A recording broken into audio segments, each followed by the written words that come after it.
Class 8 में आज science में हम सेकंड चैप्टर पढ़ रहे हैं, धातु और अधातु, मेटल और नॉन मेटल।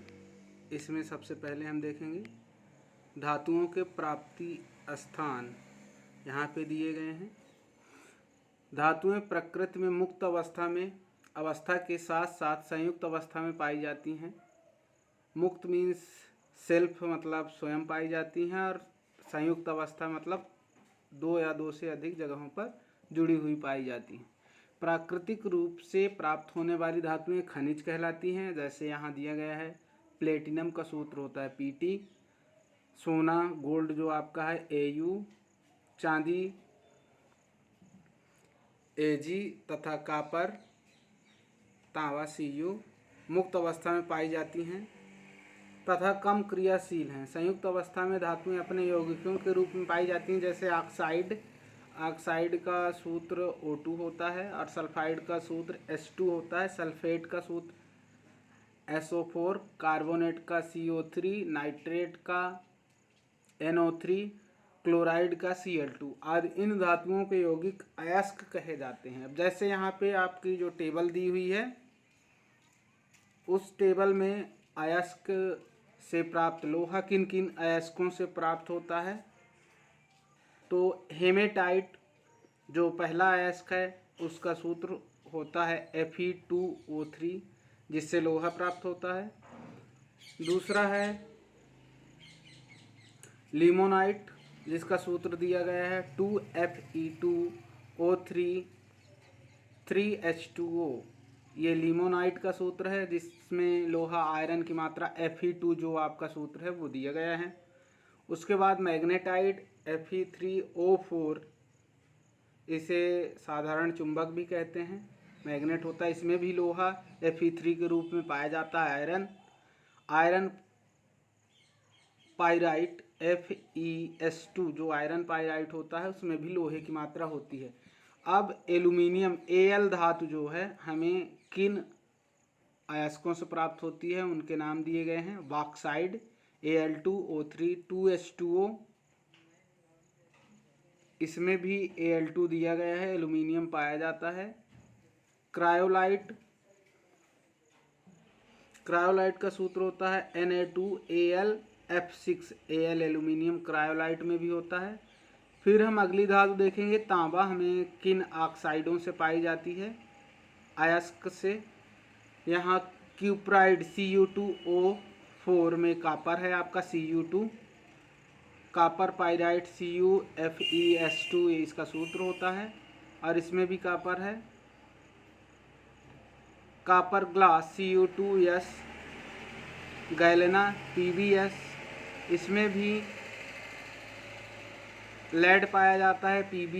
लेड धातु जो Pb होती है उसका सूत्र Pb होता है। अब यहाँ अयस्क दिया गया है बच्चों, गैलेना, और फिर उसके बाद लिथार्ज एक अयस्क होता है Pb oxide, lead oxide litharge कहते हैं। अब यहाँ देखेंगे धात्विक अवस्था में इलेक्ट्रॉनों की व्यवस्था के कारण धातुओं के गुण परस्पर भिन्न होते हैं। धातुओं के परमाणुओं में इनके सबसे बाह्य उपकोषों में 1, 2 या 3 इलेक्ट्रॉन होते हैं, जबकि अधातुओं में 4, 5, 6, 7 इलेक्ट्रॉन होते हैं। यहाँ देखेंगे बाहरी कक्ष जो हमने परमाणु पढ़ा था, परमाणु के कक्ष में 2 भाग थे। हमने नाभिक बताया था, और नाभिक के बाद हमने बताया था उसके जो बाहरी कक्ष होते हैं सेल, उनमें 1, 2, 3 इलेक्ट्रॉन है तो वो धातु है, और 3 से ज़्यादा इलेक्ट्रॉन है तो वो अधातु है। सोडियम परमाणु, सोडियम का सूत्र हमने बताया था पिछली क्लास में, Na होता है। परमाणु के बाह्य कोश में केवल 1 इलेक्ट्रॉन होता है, तथा मैग्नीशियम का सूत्र Mg होता है। मैग्नीशियम परमाणु के बाह्य कोश में 2 इलेक्ट्रॉन होते हैं। हमने परमाणु में पढ़ा था, परमाणु में 3 बाह्य कोश होते हैं, K, L और M। धात्विक तत्वों में अपने इलेक्ट्रॉनों को त्याग कर धनात्मक आयन बनाने की प्रवृत्ति होती है, जबकि अधात्विक तत्वों में इलेक्ट्रॉनों को ग्रहण करने ऋणात्मक आयन बनाने की प्रवृत्ति होती है।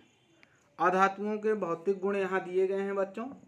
पहला भौतिक गुण है आपका अवस्था। कमरे के ताप पर सामान्यतः 37 डिग्री सेल्सियस पर इनके गलनांक व क्वथनांक उच्च होते हैं। मरकरी और गैलियम इसके अपवाद हैं क्योंकि ये कमरे के ताप पर द्रव होती हैं। उसके बाद चमक। लगभग सभी धातुएं चमकीली होती हैं। जब धातुओं को नया नया काटा जाता है तो कटे हुए पृष्ठों में इनके बहुत ज़्यादा चमक होती है। धातुओं को इस चमक को धात्विक चमक कहते हैं। अतः धातुओं को अच्छी तरह से पॉलिश किया जा सकता है। जब प्रकाश पॉलिश किए हुए धातु के पृष्ठ से टकराता है तो संयोजकता इलेक्ट्रॉन खोने से यह पूरा परावर्तित हो जाता है। इसी कारण परावर्तित प्रकाश का रंग नहीं बदलता है। फिर तीसरा गुण है आपका धातुओं के भौतिक गुण कठोरता। लगभग सभी धातुएं कठोर होती हैं। कुछ धातुएं जैसे सोडियम पोटेशियम मुलायम हैं तथा इन्हें चाकू से काटा जा सकता है। चाकू से काटे जाने वाली धातुओं के नाम यहाँ दिए गए हैं। सोडियम पोटेशियम को चाकू से हम काट सकते हैं। अगला आपका भौतिक गुण है घनत्व। धातुओं का घनत्व प्रायः उच्च होते हैं। सोडियम और पोटेशियम को छोड़कर इनका घनत्व 1 ग्राम सेंटीमीटर क्यूब से कम है। घनत्व प्रति इकाई आयतन में पदार्थ का द्रव्यमान होता है। रंग। प्रायः सभी धातुएं का सिल्वरी स्लेटी रंग होता है, लेकिन सोने व तांबे का रंग क्रमशः पीला व लाल जैसा होता है। तन्यता वह प्रक्रिया जिसके द्वारा किसी पदार्थ को खींचकर तार के रूप में ढाला जा सकता है या तार जैसे लंबा खींचा जा सकता है, तन्यता कहलाती हैं। धातुएं प्रायः तन्य होती हैं, लेकिन जिंक, आर्सेनिक तथा एंटीमनी तन्य नहीं होती हैं। आघात वर्धनीयता वह गुण जिसके द्वारा धातुओं को पीटकर पतली चादर में ढाला जाता है, बर्तन बनाए जाते हैं जैसे जिंक, आर्सेनिक, एंटीमनी इसके अपवाद हैं।